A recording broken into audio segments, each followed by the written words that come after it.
Hi, thank you for your interest in our study on uncertainty quantification for motor imagery brain-computer interfaces, where we compare machine learning models commonly used for brain-computer interfaces against deep learning models in their ability to estimate uncertainty. My name is Ivo de Jong, and I will talk you through our poster.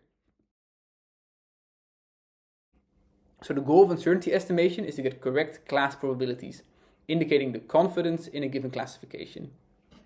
Good class probability should be well calibrated.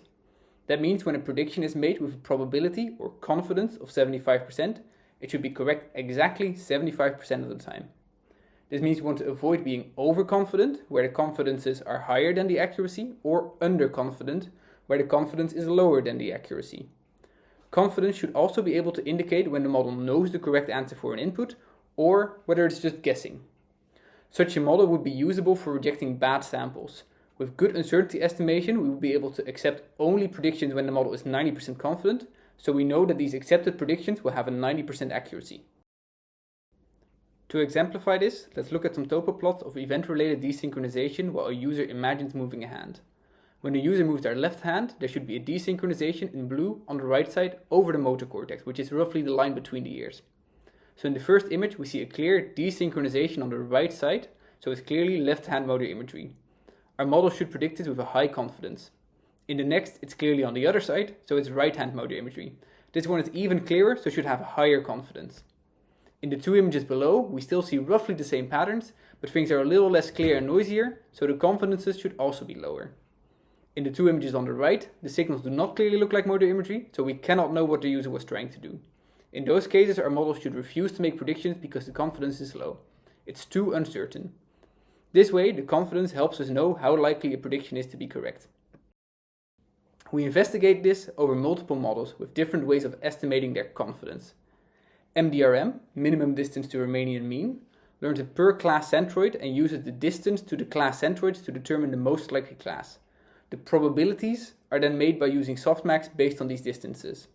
This is particularly interesting because those probabilities are therefore not really learned by the model. We also look at a variety of deep learning methods. Standard neural networks are often overconfident, so we also look at two deep learning methods that are specifically good at estimating confidence, called DUQ and deep ensembles. As we'll show in a second, MDRM is typically underconfident. When applying softmax to the negative squared distances, we get pseudo-probabilities that are not reliable. The true probabilities of being correct are often higher than the MDRM confidence. We propose to fix this by adding temperature scaling. We simply divide the negative squared distances by a constant t, which allows us to push the predicted probabilities further towards 0 or 1. We select the value for t by finding the t which results in the smallest expected calibration error. This is the average difference between the accuracy and the confidence of the model. It measures whether our probabilities are well calibrated.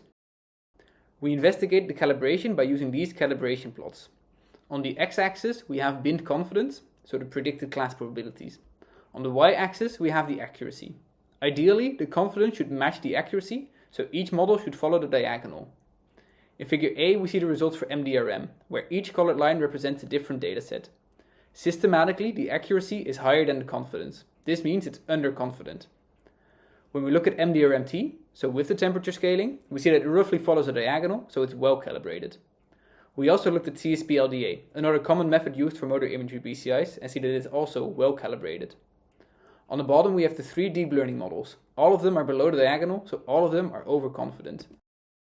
When we look at results quantitatively, we again measure the expected calibration error, but also the accuracy, and in the paper some more metrics. Because temperature scaling only affects the confidence and not the classifications, we see that between MDRM and MDRMT, the accuracy stays the same, but the calibration error improves. We also see that the deep learning methods typically get better accuracy, but that the confidences from MDRMT and CSP-LDA are much better calibrated. Lastly, we show that all of these models allow for rejecting the most difficult samples to improve accuracy. Doing this kind of rejection based on confidence would allow us to make a system that is safe.